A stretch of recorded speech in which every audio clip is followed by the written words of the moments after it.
our channel, Bubble Fluff. Today we're going to be continuing to read from where we left off in Harry Potter and the Sorcerer's Stone by J.K. Rowling. So let's get to it. So we haven't been reading for a while, so we might do a little longer this time. Yeah, let's continue. Okay, so we're on chapter 6 now, and it's called The Journey from Platform 9 3/4. So this is what the picture for the chapter looks like, right here. And let's read. Chapter 6, The Journey from Platform 9 3/4. Harry's last month with the Dursleys wasn't fun. True, Dudley was now so scared of Harry, he wouldn't stay in the same room, while Aunt Petunia and Uncle Vernon didn't shut Harry in his cupboard, force him to do anything, or shout at him. In fact, they didn't speak to him at all. Half terrified, half furious, they acted as though any chair with Harry in it were empty. Although this was an improvement in many ways, it did become a bit depressing after a while. Harry kept his room, with his new owl for company. He had decided to call her Hedwig, a name he had found in A History of Magic. His new school books were very interesting. He lay on his bed reading late into the night, Hedwig swooping in and out of the open window as she pleased. It was lucky that Aunt Petunia didn't come in to vacuum anymore, because Hedwig kept bringing back dead mice. Every night before he went to sleep, Harry ticked off another day on the piece of paper he had pinned to the wall, counting down to September the 1st. On the last day of August, he thought he'd better speak to his aunt and uncle about getting to King's Cross Station the next day. So he went down to the living room, where they were watching a quiz show on television. He cleared his throat to let them know he was there, and Dudley screamed and ran from the room. Uncle Vernon? Uncle Vernon grunted to show he was listening. I need to be at King's Cross tomorrow to go to Hogwarts. Uncle Vernon grunted again. Would it be all right if you gave me a lift? Grunt. Harry supposed that meant yes. Thank you. He was about to go back upstairs when Uncle Vernon actually spoke. Funny way to get to a wizard school, the train. Magic carpets all got punctures, have they? Harry didn't say anything. Where's this school anyway? I don't know, said Harry, realizing this for the first time. He pulled the ticket Hagrid had given him out of his pocket. I just take the train from platform 9 3/4 at 11 o'clock, he read. His aunt and uncle stared. Platform what? 9 3/4. Don't talk rubbish, said Uncle Vernon. There is no platform 9 3/4. It's on my ticket. Barking, said Uncle Vernon, howling mad, the lot of them. You'll see, you just wait. All right, we'll take you to King's Cross. We're going up to London tomorrow anyway, or I wouldn't bother. Why are you going to London? Harry asked, trying to keep things friendly. Taking Dudley to the hospital, growled Uncle Vernon. Got to have that ruddy tail removed before he goes to smell things. Harry woke at 5 o'clock the next morning and was too excited and nervous to go back to sleep.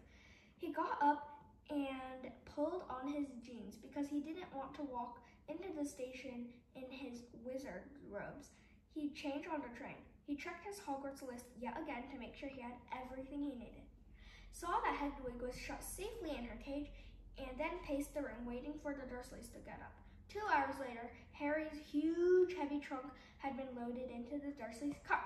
Aunt Petunia had talked Dudley into sitting next to Harry, and they had set off. They reached King's Cross at 10:30.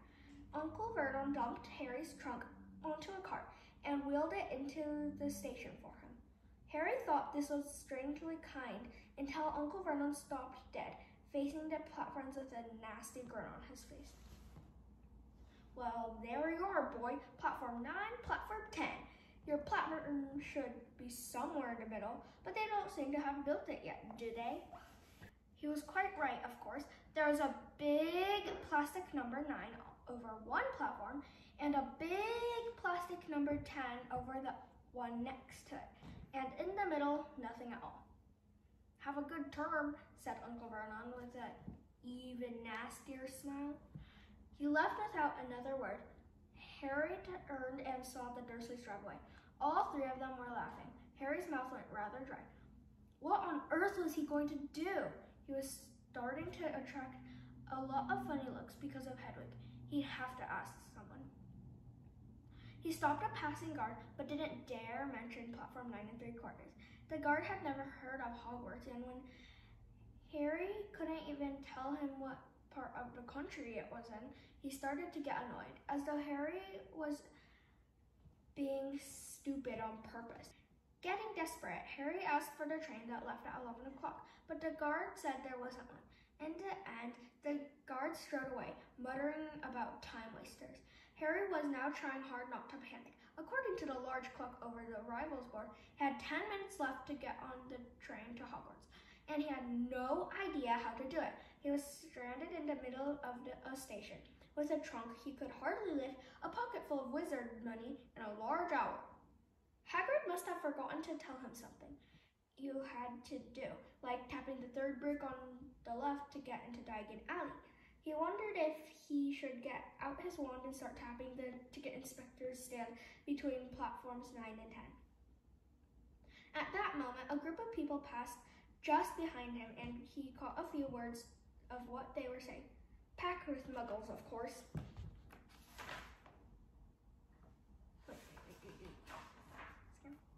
Packed with muggles, of course. Harry swung around. The speaker was a plump woman who was talking to 4 boys, all with flaming red hair. Each of them was pushing a trunk like Harry's in front of him, and they had an owl. Heart hammering, Harry pushed his cart after them. They stopped, and so did he, just near enough to hear what they were saying. Now, what's the platform number? Said the boy's mother. 9 3/4, piped a small girl, also red-headed, who was holding her hand. Mom, can't I go? You're not old enough, Ginny. Now be quiet. All right, Percy, you go first. What looked like the oldest boy marched toward platforms 9 and 10. Harry watched, careful not to blink in case he missed it. But just as the boy reached the dividing barrier between the 2 platforms, a large crowd of tourists came swarming in front of him, and by the time the last backpack had cleared away, the boy had vanished. Fred, you next, the plump woman said. I'm not Fred, I'm George, said the boy. Honestly, woman, you called yourself our mother? Can't you tell I'm George? Sorry, George, dear. Only joking, I am Fred, said the boy, and off he went. His twin called after him to hurry up, and he must have done so, because a second later he had gone. But how had he done it? Now the third brother was walking briskly toward the barrier. He was almost there, and then, quite suddenly, he wasn't anywhere. There was nothing else for it. Excuse me, Harry said to the plump woman. Hello, dear, she said. First time to Hogwarts? Ron's new too. She pointed at the last and youngest of her sons. He was tall, thin, and gangly, with freckles, big hands and feet, and a long nose. Yes, said Harry. The thing is, I don't know how to get onto the platform, she asked kindly, and Harry nodded. Not to worry, she said. All you have to do is walk straight at the barrier between platforms 9 and 10. Don't stop and don't be scared. You'll crash into it. That's very important. Best to do it at a bit of a run if you're nervous. Go on, go now before Ron. Okay, said Harry. He pushed his trolley around and stared at the barrier. It looked very solid. He started to walk toward it. People jostled him on their way to platforms 9 and 10. Harry walked more quickly. He was going to smash right into that barrier, and then he'd be in trouble. Leaning forward on his cart, he broke into a heavy run. The barrier was coming nearer and nearer. He wouldn't be able to stop. The cart was out of control. He was a foot away. He closed his eyes, ready for the crash. It didn't come. He kept on running. He opened his eyes. A scarlet steam engine was waiting next to a platform packed with people. A sign overhead said Hogwarts Express, 11 o'clock. Harry looked behind him and saw a wrought iron archway where the barrier had been, with the words, Platform 9 3/4 on it. He had done it. Smoke from the engine drifted over the heads of the chattering crowd, while cats of every color wound here and there between their legs. Owls hooted to one another in a disgruntled sort of way over the babbling and scraping of heavy trunks. Their first few carriages were already packed with students, some hanging out of the window to talk to their families, some fighting over seats. Harry pushed his cart off down the platform in search of an empty seat. He passed a round-faced boy who was saying, "Gran, I've lost my toad again." "Oh, Neville," he heard the old woman sigh. A boy with dreadlocks was surrounded by a small crowd. "Give us a look, Lee. Go on." The boy lifted the lid of a box in his arms, and the people around him shrieked and yelled as something inside poked out a long, hairy leg. Harry pressed on through the crowd until he found an empty compartment near the end of the train. He put Hedwig inside first, and then started to shove and heave his trunk toward the train door. He tried to lift it up the steps, but could hardly raise one end, and twice he dropped it painfully on his foot. "Want a hand?" It was one of the red-haired twins he'd followed through the barrier. "Yes, please," Harry panted. "Oi, Fred, come here and help." With the twins' help, Harry's trunk was at last tucked away in a corner of the compartment.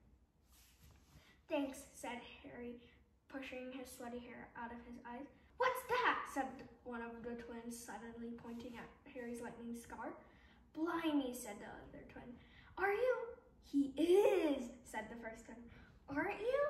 he added to Harry. "What?" said Harry. "Harry Potter," chorused the twins. "Oh, him," said Harry. "Yes, I am."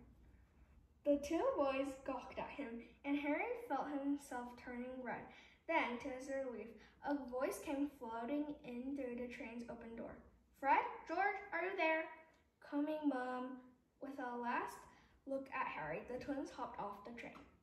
Harry sat down next to the window where, half hidden, he could watch the red-haired family on the platform and hear what they were saying.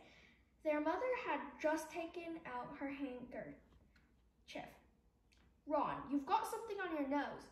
The youngest boy tried to jerk out of the way, but she grabbed him and began rubbing the end of his nose. "Mom, get off." He wriggled free. "Ah, has Ickle Ronnie got something on his nosy?" said one of the twins. "Shut up," said Ron.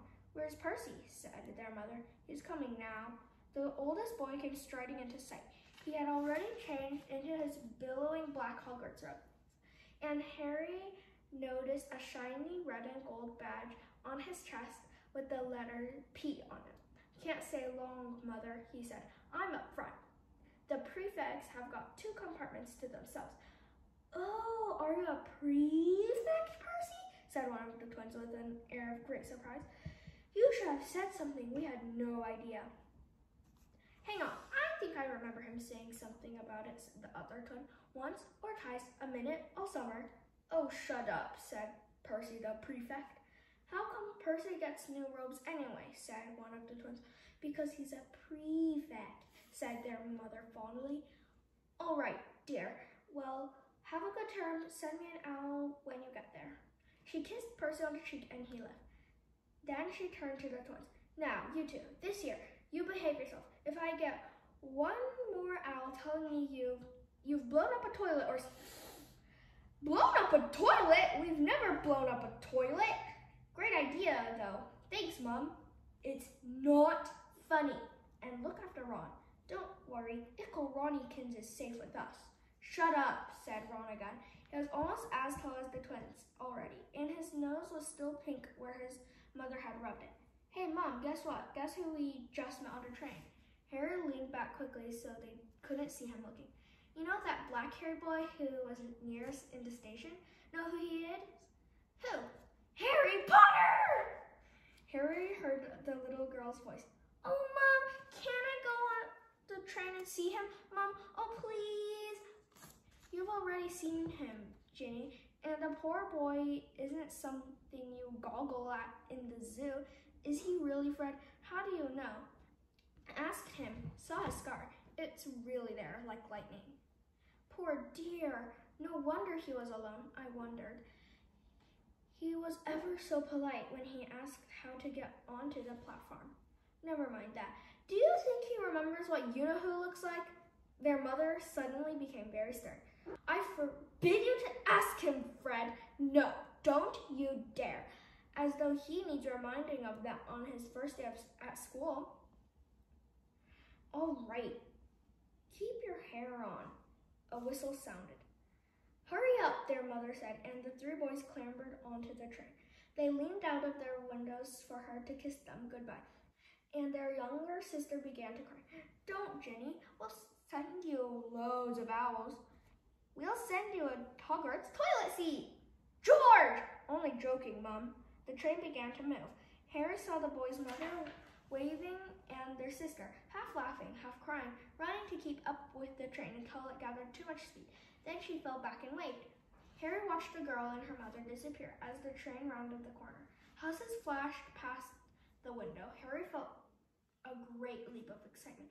He didn't know what he was going to, but it had to be better than what he was leaving behind. The door of the compartment slid open and the youngest red-headed boy came in. And that's where we'll be stopping today. So thanks for watching us today, and we'll see you next time.